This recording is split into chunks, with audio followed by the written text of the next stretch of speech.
Welcome to Walking the Earth, India. Today we're at the world famous Taj Mahal here in Agra, Uttar Pradesh, UP, in the Republic of India in South Asia. Formerly known as Akbarabad, the city of Akbar the Great, who was the grandson of Shah Jahan, who had this structure commissioned and built in honor of his wife, Mumtaz Mahal, who died giving birth to their 14th child together. So this is a lovely building. It was, the design ideas started, I believe, in 1631 when she passed away and he was at war. And then by 1632, it's being built by a group of designers, architects, builders, and laborers from all around South Asia and all across the world, in fact, beyond the Muslim world, in fact, all the way to people from, I believe, Florence and a variety of places. They were Italian, and then throughout the Ottoman Empire, the Safavid Empire, up into the old Timurid territories of Central Asia, and beyond. If you happen to know where a list of people who participated, their nationalities or origins, please list them in the comments.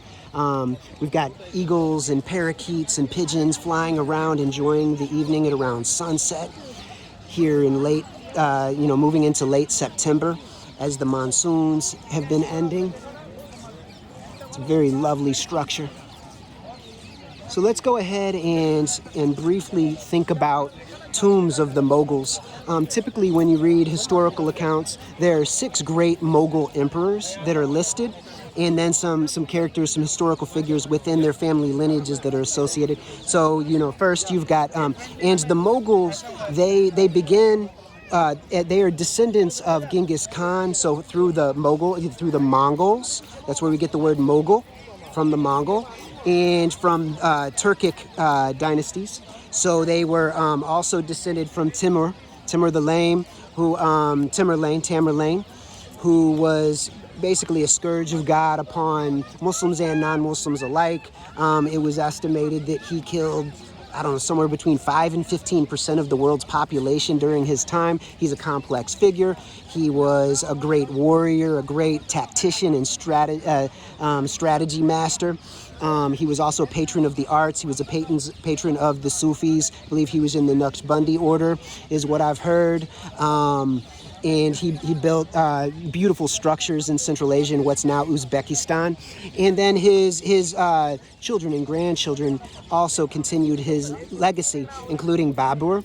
Babur, who came down out of Afghanistan. He was ruling in the Fergana Valley, which he inherited from his father. And then he eventually goes across through the Pashtun territory, the current Pashtun territories from Kabul, and then across the Great Khyber Pass, just as Alexander did, and then crossed into what is now Pakistan, so this northwestern section of South Asia. And they conquered, basically it's like a gateway going from Kabul and then across the Khyber Pass and then out to Delhi, where it opens up into the Gangetic Plains. So he takes over, and then his son is Humayun, and then after Humayun comes Jahangir, and then after Jahangir comes his son. My apologies. After Humayun came Akbar, then Jahangir, who is also known as Prince Salim, and then Prince Salim gives birth to Shah Jahan, and Shah Jahan is their wives do, I should say, and then Shah Jahan is the father of Aurangzeb. Now, along the way, we've got a number of tombs. So Babur, his tomb is out in Kabul in Afghanistan region, is my understanding. And then Humayun, he's buried in Delhi in a very beautiful structure that influenced the Taj, apparently. And then after him is Akbar, who's considered Akbar the Great. He is a very interesting figure historically. He was a great thinker. He was known as illiterate. Some believe that it was because he was dyslexic, and that's why he couldn't read and write. So maybe it was uncomfortable for him, but he was a brilliant man by all accounts. and we'll discuss him more in another video. I've got to do a bit more research, but he's got some intriguing ideas and set some interesting historical precedents. So he's buried outside of Agra, and this was the city named after him. And then also, I believe Jahangir is also buried at the Agra fort. And then Shah Jahan is also he's buried here. Aurangzeb, he's buried quite a distance away down in the Deccan in Maharashtra in Aurangabad, near the Ellora and Ajanta Buddhist cave temple, Buddhist and Hindu and Jain cave temples. And he's a very he's an interesting character himself, but it's quite a contrast. Like, he basically did some really vile things to his family. From everything that I've read now, like, let me know if I've missed some details. It's complex, like all history is. But what I'd read is that he murdered his brother, Dara Shikoh, who was a brilliant man who translated the Upanishads into Persian.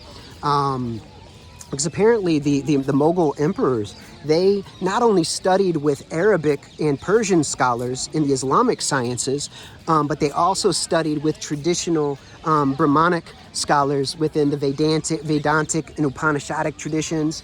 Akbar was very fascinated with all world religions. Some claim that he formed his own religion. I'm not so sure if that's exactly the case. I'd have to, or if he was reinterpreting some things. I'll have to look more into it. Tell me if you know of any good resources to learn about that, in a short period of time where I could get some good solid information. But anyway, so moving forward, so Dara Shikoh was murdered by Aurangzeb. That was the son of Shah Jahan and his favored inheritor. So he was imprisoned and blinded and then beheaded, and then his head was sent to Shah Jahan during Shah Jahan's dinner while Shah Jahan was imprisoned, with a view of the Taj Mahal, where after he died, after many years of being imprisoned in the Agra fort, he was then interred here next to his wife Mumtaz Mahal. So Babur is in Kabul, Humayun is buried in Delhi. Jahangir is either, my understanding is I think maybe he's buried in Lahore, or he's buried in the fort, in the Agra fort. But I think maybe I'm conflating it and getting it confused because he has a palace there. So please correct me where I'm mistaken in these things. And then I'd read that Jahangir had a son, Khusro. And Khusro was actually greatly favored by Akbar, and he wanted to. It looked like he might actually skip the inheritance, and give the empire to Khusro, and then rather than Jahangir. So there's kind of this tension there that seems like it would make a very interesting story, an interesting movie. And if there is a movie about this or a screenplay, please let me know, because this is very intriguing. So Khusro, he's buried. He later rebels against his father, at least allegedly, and then he's imprisoned. I think he was also blinded, and he was executed by his father. And then he's buried in Allahabad and Prayag, not far from the Mughal fort that's there. It's supposed to be in a very beautiful location. And then I heard that his mother is also buried there. She was brokenhearted and committed suicide. So you've got these, lots of, and all of these tombs are very, very beautiful, and tremendous design. And then you have to ask, well, where did the resources and the funds come from to build such tremendous things? Because remember, Aurangzeb, I mentioned that he was buried in Aurangabad, the city of Aurangzeb, which is down in Maharashtra, in central India, and he's buried in a very simple tomb. So it's next to a Sufi shrine. He had his Sufi teacher, his peer. And then he's buried right next to that in a very simple enclosure where his grave is level with the earth and surrounded by, I believe, some rocks. And I'd heard that this man who imprisoned his father for years and stole the throne, and then murdered his brother, and then presented his brother's head to his father at dinner, which is a crazy story. Now he has this pious act where, as he's ready to die, the way he paid for his very simple tomb, which is in complete contrast to all the other Mughal tombs, It's a very he basically made prayer caps, skull caps. He sewed them he wove them himself, and then he had them sold and then saved up the money and utilized that for his own simple tomb. So I think that's very interesting. So this is just a few of the Mughal shrines that I know of, the tombs, the mausoleums. There's also one, the final Mughal emperor. He was connected to the 1857 mutiny or rebellion against British rule that leads from the British East India controlling vast swaths of South Asia to the Raj, to the empire. And he was then exiled. This was a common practice of the British, where they would exile rebels to faraway distant lands and have them isolated and secluded. So this final Mughal ruler, he was sent to Myanmar, to Burma. And he's buried in a simple tomb that's very Sufi-like in Yangon or Rangoon, which is now Myanmar. So the Mughals are a fascinating family, one of the more interesting and powerful families within Islamic history, along with the Umayyads, the Abbasids, and the Seljuks and the like, the Mughals, the Ottomans, the Safavids. So anyway, if you have any thoughts on the matter or some things that you would suggest, some resources to better understand the Mughals and then their impact on history, including the artistic tradition that begins with their great-grandfather Tamerlane and then continues on through Babur and Akbar, etc. Please share that in the comments. So anyway, I'll go ahead and sign off. But it's important for us to study our history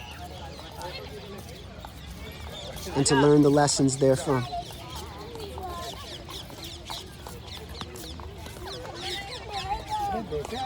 चल के लेना यहाँ से गिर गिरा गया फिर कैसे करेगा?